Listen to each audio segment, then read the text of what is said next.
ഇപ്പോൾ ക്രിസ്തുവേശുവിലുള്ളവർക്ക് നരകശിക്ഷയിൽ നിന്ന് വിമോചനം പ്രാപിച്ച കൂട്ടത്തിൽ കൃപയാൽ സ്വർഗം എന്നെയും കണ്ടെത്തി തെരഞ്ഞെടുത്ത ദൈവസ്നേഹത്തെ ഓർത്ത് കരമുയർത്തി നന്ദി പറഞ്ഞ് ഇന്ന് രാത്രി രക്ഷയുടെ സന്തോഷം ഇവിടെ പ്രകടിപ്പിക്കണം. ഹല്ലേലൂയ. നിത്യജീവന്റെ വഴി അടങ്ങിട്ടില്ല ദൈവ പൈതലേ. ഇത് ദൈവമക്കളുടെ കൂട്ടമാണെന്ന് എനിക്കറിയാവുന്നിട്ടും നിങ്ങളെ എല്ലാം സാക്ഷിയാക്കി ഈ സത്യം തൊണ്ട പൊട്ടുമാർ ഉച്ചത്തിൽ ഈ രാജ്യം മുഴുവൻ പ്രകടിപ്പിക്കാനാ ദൈവം നമ്മെ വിളിച്ചിരിക്കുന്നത്. ഇതിന് പിന്നിൽ രഹസ്യ അജണ്ടയില്ല. ഇന്ന് രാത്രി ഇവിടെ ഇരിക്കുന്ന സർവ്വദൈവമക്കളോടും ചേർന്ന് സന്തോഷത്തോടെ പറയാം, നിത്യം നരകമെന്ന യാഥാർത്ഥ്യത്തിന്റെ അകത്ത് നിന്ന് ഇന്ന് രാത്രിയിൽ വിടുവിക്കുവാൻ ജീവന്റെ സുവിശേഷം ഇവിടെ വ്യാപരിക്കുക. ഹല്ലേലൂയ. നിങ്ങൾ കണ്ണുകൾ ഉയർത്തി നോക്കിയാൽ ചരിത്രത്തിന്റെ വിരാമം കുറിക്കുവാൻ അധിക ദിവസങ്ങളില്ലെന്ന് ചരിത്ര സത്യങ്ങൾ നമ്മെ വിളിച്ചറിയിക്കുക, യാഥാർത്ഥ്യം നമ്മെ വിളിച്ചറിയിക്കുക. ഒരുപക്ഷെ അടുത്ത വർഷം ഒരു സുവിശേഷ യോഗത്തിന് സാധ്യതയുണ്ടോ എന്ന് സംശയിക്കുമാറ് നാം ചരിത്രത്തിന്റെ പൂർണ്ണ വിരാമത്തിലേക്ക് അതിവേഗം നടന്നെടുത്തുകൊണ്ടിരിക്കുമ്പോൾ സ്വർഗം കൈപിടിച്ച് പുറത്തു കൊണ്ടുവരുന്ന ഒരാളെ സുവിശേഷത്താൽ ഇന്ന് രാത്രിയിൽ രക്ഷിക്കാൻ കഴിയുന്നെങ്കിൽ അതാണ് ഈ യോഗത്തിന്റെ ജയമെന്ന് പറയുന്നത്. യോഗത്തിൽ കൂടിയ ജനങ്ങളുടെ എണ്ണമല്ല, വിടുവിക്കപ്പെടുന്നവരുടെ എണ്ണം ഇന്ന് രാത്രിയിൽ സ്വർഗം എണ്ണിക്കൊണ്ടിരിക്കുക. ഇന്ന് രാത്രിയിൽ ഒരൊറ്റ വ്യക്തി ഈ ശബ്ദത്തിന്റെ ഏതെങ്കിലും പരിധിക്കുള്ളിൽ നിത്യ നരകത്തിൽ നിന്ന് വീണ്ടെടുക്കപ്പെടാതെ ഉണ്ടെങ്കിൽ സുവിശേഷത്തിൽ വിശ്വസിക്ക്, മാനസാന്തരപ്പെട്, ക്രിസ്തുവിന്റെ ഉപദേശങ്ങൾക്ക് പ്രാധാന്യം കൊടുക്ക്. നിത്യതയ്ക്ക് വേണ്ടി ഇന്ന് രാത്രിയിൽ സ്വർഗം നിങ്ങളെ ഒരുക്കുക. ഹല്ലേലൂയ. കണ്ണുയർത്തി നോക്കുമ്പോൾ ചരിത്രത്തിന്റെ പൂർണ്ണ വിരാമത്തിലേക്ക് നടന്നു നീങ്ങുന്ന ഈ സന്ധ്യകളിൽ സുവിശേഷത്തിന്റെ ശക്തി ചിലരെ പിടിച്ചു പുറത്തു കൊണ്ടുവരട്ടെ. ഹല്ലേലൂയ. ദൈവം തന്നെ സ്നേഹിക്കുന്ന ജനത്തിന് വേണ്ടി മഹാനരകമല്ല ഒരുക്കുന്നത്. ഭർത്താവിനായി അലങ്കരിച്ചിട്ടുള്ള മണവാട്ടിയെ പോലെ സ്വർഗത്തിൽ നിന്ന് ഈ ഭൗമമണ്ഡലത്തിലേക്ക്, നവീകരിക്കപ്പെട്ട ഈ ഭൂമണ്ഡലത്തിലേക്ക് സ്വർഗം ഇറക്കിക്കൊണ്ടുവരുന്ന മഹാനഗരത്തെ യോഹന്നാൻ അപ്പോസ്തലൻ തന്റെ ദൃശ്യമായ കണ്ണുകൾ കൊണ്ട് കണ്ട പുതിയ യെരൂശലേം എന്ന് പറഞ്ഞ മഹാനഗരമാണ് ദൈവം തന്റെ സഭയ്ക്ക് വേണ്ടി ഒരുക്കിക്കൊണ്ടിരിക്കുന്നത്. നമ്മുടെ പത്തനംതിട്ട ടൗണിൽ നിന്ന് ഒരു ടേപ്പ് പിടിച്ചാൽ ന്യൂഡൽഹി വരെ എന്തോ നീളമുണ്ടോ, എന്തോ വീതിയുണ്ടോ, എന്തോ ഉയരമുണ്ടോ, അതുപോലെയുള്ള ഒരു സാറ്റലൈറ്റ് നഗരമാണ് പുതിയ യെരൂശലേം നഗരം എന്നാണ് പറയുന്നത്. YSKL സാറിന്റെ ഭാഷ്യം അതുപോലെ ഞാൻ എടുത്തുദ്ധരിച്ചാൽ 10,000 കോടി 3 ബെഡ്റൂം ഫ്ലാറ്റ് പണിഞ്ഞാൽ പിന്നെയും പുതിയ യെരൂശലേം എന്ന നഗരത്തിൽ സ്ഥലം ബാക്കി കിടക്കുന്നു. ഇന്ന് വരെ ഭൂമിയിൽ 6,500 കോടി ജനങ്ങളെ ജീവിച്ചു മരിച്ചു പോയിട്ടുള്ളൂ.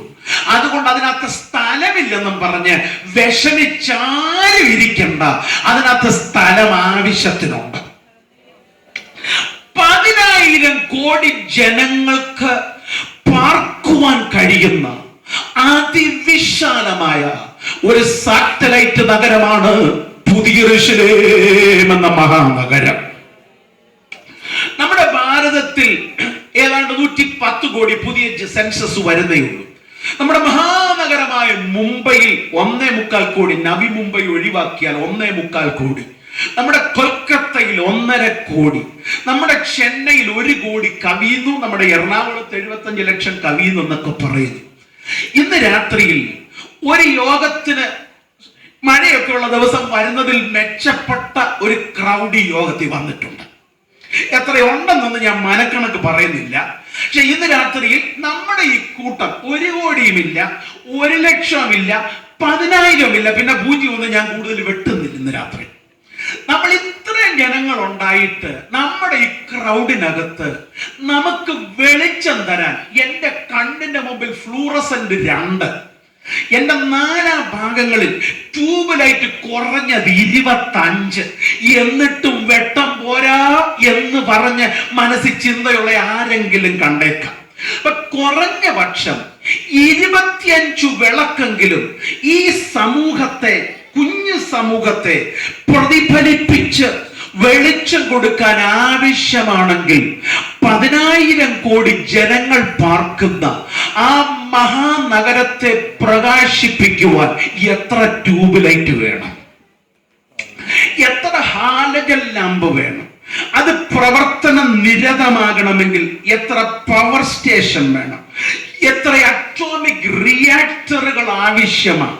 നൂറുകണക്കിന് 24 മണിക്കൂറും പ്രകാശിക്കണം. മാസം തോറും പുതിയ ഫലങ്ങൾ തരുന്ന രസതന്ത്രമുള്ളതായ ഒരു പരിസ്ഥിതി ഉണ്ടാകണം.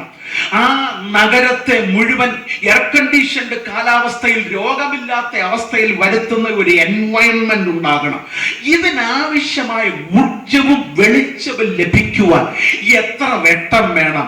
എത്ര വിളക്ക് വേണം? എന്നാൽ ഇന്ന് രാത്രിയിൽ വചനം തുറന്ന് പഠിച്ചിട്ടുള്ള ദൈവമക്കളോട് ചേർന്ന് സന്തോഷത്തോടു കൂടെ പറയാൻ കഴിയുന്നത് 10,000 കോടി ജനങ്ങൾ ജീവിപ്പാൻ പോകുന്ന പുതിയ യെരൂശലേം എന്ന മഹാനഗരത്തെ പ്രകാശിപ്പിക്കുവാൻ രണ്ടാമതൊരു വിളക്കില്ല, മൂന്നാമതൊരു വെളിച്ചമില്ല. ഇതാ ലോകത്തിന്റെ പാപത്തെ ചുമക്കുന്ന ദൈവത്തിന്റെ കുഞ്ഞാടെന്ന് സ്നാപക യോഹന്നാൻ ആരെ വിരൽ ചൂണ്ടി പറഞ്ഞു?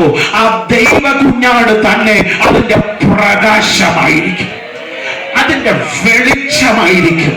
10,000 കോടി ജനങ്ങളെ 12,000 സ്റ്റേഡിയയ്ക്കപ്പുറത്ത് നീളുന്ന ക്യൂബിക്കളായിരിക്കുന്ന ഈ മഹാനഗരത്തെ പ്രകാശിപ്പിക്കുവാൻ പാകത്തിൽ ദൈവപുത്രനായ ദൈവകുഞ്ഞാടായ യേശുവിന്റെ ഔട്ടർ ഗാർമെന്റ്, തേജസ്സിന്റെ വസ്ത്രത്തിന്റെ മഹത്വം അത്ര വലിയതാണെങ്കിൽ അവന്റെ മഹത്വം എത്ര വലുതായിരിക്കും?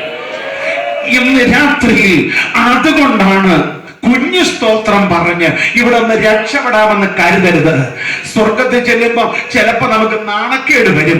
ഇത്രയും വലിയ കർത്താവിനെ ഇത്രയും കൊച്ചു സ്തോത്രങ്ങളാണല്ലോ ഞാൻ ആരാധിച്ചെന്ന് മുഖം പാടാതെ ഇരിക്കാൻ ഇന്ന് രാത്രിയിൽ ഈ മഹത്വമേറിയ കർത്താവിന്റെ വസ്ത്രത്തെ കുറിച്ചുള്ള അകത്തെ വെളിപ്പാട് ലഭിച്ച ദൈവമക്കള് കരം ഉയർത്തിപ്പിടിച്ച് അല്പസമയം ഈ കുഞ്ഞാടിന് മഹത്വം കൊടുത്തു.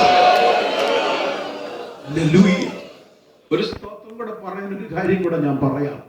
ഈ തേജസ് ഇന്ന് വരെ ഗബ്രിയേൽ കണ്ടിട്ടില്ല, മിഖായേൽ കണ്ടിട്ടില്ല, എന്തിന് ലൂസിഫർ കണ്ടില്ല, അബ്ദിയേലും ഉറിയേലും കണ്ടിട്ടില്ല, ഒരൊറ്റ ദൂതനും കണ്ടിട്ടില്ല.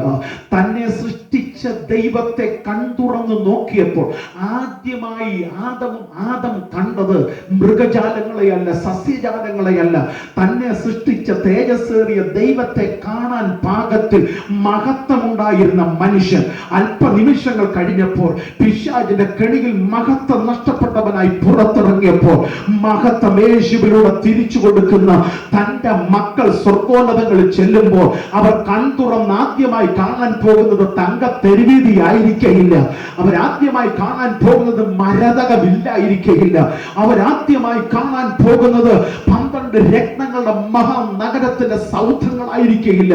അവർ കൺതുറന്ന് കാണാൻ പോകുന്നത് അവന്റെ ദാസന്മാർ അവന്റെ മുഖം കാണുമെന്നാണ് എഴുതിയിരിക്കുന്നത്, അവന്റെ മഹത്വം കാണുമെന്നാണ് എഴുതിയിരിക്കുന്നത്. 1000 സൂര്യന്മാരെ ഒരുമിച്ച് ചേർത്ത് നിർത്തിയാലും നാണിപ്പിക്കാൻ കഴിയുന്ന മഹത്വമുള്ള കർത്താവിനെ അല്പസമയം കാലം തട്ടിയൊന്ന് ആരാധിച്ചാട്ട്